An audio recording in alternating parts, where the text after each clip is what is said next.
তাইলে তুমি ভোটটা কোন মার্কায় দিবা? আবার জিগায় ধানের শীষে। নতুন দিনের বার্তা, ধানের শীষেই আস্থা।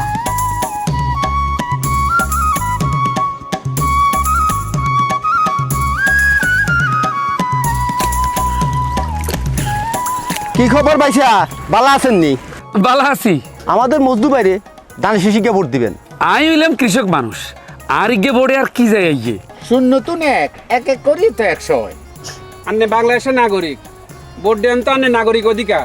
আপনি ভোট দিবেন, আমাদের আশেপাশে মানুষ ভোট দিব। পাড়া মহল্লা তো শুরু করি, দেশের 12 কোটি জনতা ভোট দিব। সবার ভোটাধিকার প্রয়োগের মাধ্যমে দেশের সঠিক নেতৃত্ব তৈরি হইব। কথা কিন্তু শুনতে আর কাছে খুব ভালো লাগছে, কিন্তু কত হইলো অন্য মার্কা বাদ দিই ধানের শীষের কিলে ভোট দিমু। কারণ ধানের শীষ নির্বাচিত হইলে আপনার ঘরে কৃষিকাজ করে দিব। আমি হইলাম কৃষক মানুষ, কৃষি কার্ড দিয়ে কি করবো? আপনি একজন কৃষক, কৃষি কার্ড আপনার বেশি দরকার হইব।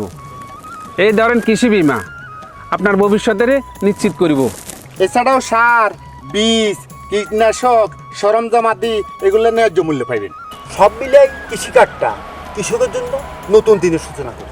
আপনারা তো ঠিক কথাই কইছেন, ভোট এবারে ধানের শীষের দিব, এবং আন্দোলনে যত কৃষক আছে আমি ব্যাক এরকম ধানের শীষে ভোট দিবার লাই।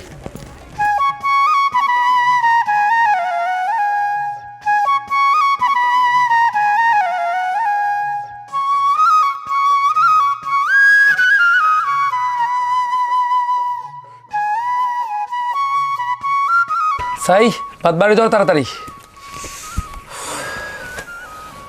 ভাত দিয়ে আনে জানেননি আজ যে মজনু ভাইয়ের লোকজন আইছিল ভোট চাইবার লাই। উমা হাসানি আই কি কই গেছে?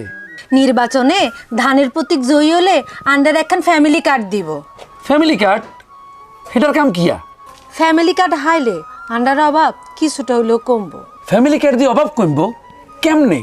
ফ্যামিলি কার্ডের মাধ্যমে প্রত্যেক জনেরে 2 থেকে 2,500 টাকা দেওয়া হইতে পারে, অথবা সেই মূল্যে খাদ্য সামগ্রীও দেওয়া হইতে পারে। আচ্ছা, তাইলে তুমি ভোটটা কোন মার্কায় দিবা? আবার জিগায় ধানের শীষে।